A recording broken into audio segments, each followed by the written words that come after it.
Can you pretend to be my boyfriend for a day? Heartfelt short story, 30 to 40 minutes narration length. Rain fell in thin silver sheets across the quiet street, drumming on the tin roof of Miller's auto shop. Inside, the scent of motor oil and steel lingered as Ethan Miller wiped his hands on a rag, his dark blue jumpsuit streaked with grease. He'd been at it since dawn, another long day fixing engines, another day keeping his head down. It was supposed to be an ordinary Tuesday. Until she burst through the door. She was soaked to the bone, her hair clinging to her cheeks, her breath uneven like she'd run miles. "Please, are you Ethan?" she asked, her voice trembling. Ethan looked up from under the hood of a car. "Depends who's asking." I'm Lena.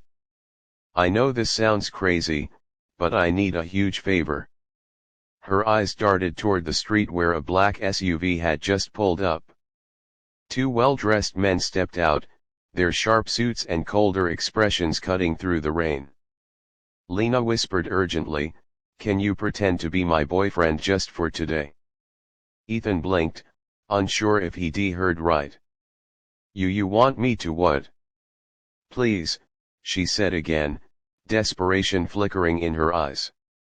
"My family's expecting to meet my boyfriend at my father's engagement dinner tonight. And if I show up alone, it's complicated." The mechanic in him wanted to say no. The part of him that had been burned before by helping strangers wanted to stay quiet. But something in her voice, soft, trembling, honest, made him nod. "All right. I'll play along." That night, Ethan stood beside Lena at the opulent Riverside Hotel, his clean white shirt clinging to his shoulders, sleeves rolled up just enough to hint at the man beneath the grease and grit. The chandelier light reflected in his eyes as they entered the ballroom. Lena clutched his arm like she'd never let go. "You don't have to say much. Just be you." Her father, Robert Hayes, turned as they approached. The man's smile froze for a split second, recognition flashing in his eyes. "Ethan." Ethan stiffened. "Evening, sir." Lena frowned.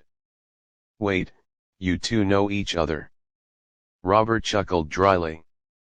"I should say so. Mr. Miller here owns half of Hayes Automotive's stock." The room fell silent. Ethan looked down, jaw tightening. "That's not public information." Lena turned toward him, stunned. "You're not just a mechanic." Ethan sighed. "I am a mechanic. I just happen to also own the shop chain. And a few other things." Her father's expression softened into something complicated, respect mixed with unease.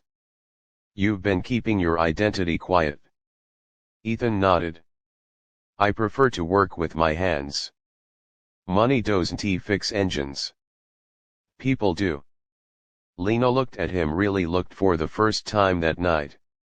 Not as a stranger doing her a favor, but as someone layered, grounded, real. Dinner flowed awkwardly at first, but Ethan handled it with quiet grace, helping servers, pulling chairs, laughing genuinely at her uncle's old army jokes. When Lena's ex-fiancé arrived late, uninvited, the tension in the room cracked open. "Oh look," the ex said with a smirk, "Lena found herself a mechanic. Must be been on discount." Before Lena could speak, Ethan stood. Calm. Controlled. "You're right," he said, "I fix what's broken. That's what mechanics do." The room went still. Even Robert hid a smile behind his glass. Lena squeezed Ethan's hand under the table, her heart hammering. Later that night, as they stepped outside into the drizzle, she laughed softly. "You didn't have to do all that." He shrugged, hands in his pockets. "You needed someone to stand by you. I just happened to be here." "But why?" she asked quietly. He looked at her, eyes reflecting the city lights. Because sometimes people forget what it feels like to be seen. I know what that's like. She didn't answer. She just stepped closer, resting her head lightly against his shoulder. The air between them hummed with something unspoken comfort, maybe. Or the beginning of something neither of them had planned. Days turned into weeks. What started as a favor became friendship. Lena began visiting the garage, sometimes bringing coffee, sometimes just sitting nearby as he worked. She found peace in his simplicity, he found warmth in her laughter.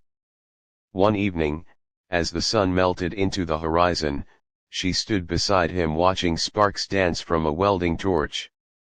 "You know," she said softly, "pretending to be your girlfriend was supposed to be the hardest thing I've ever done." He chuckled. "Yeah." She met his eyes. "Now it's pretending not to be." Ethan froze, then smiled a small, knowing smile. The last of the daylight slipped away, but neither of them moved. Somewhere between grease-stained hands and champagne ballrooms, between lies told for protection and truths revealed by accident, something genuine had found its way in. And for once, neither of them felt the need to pretend anymore.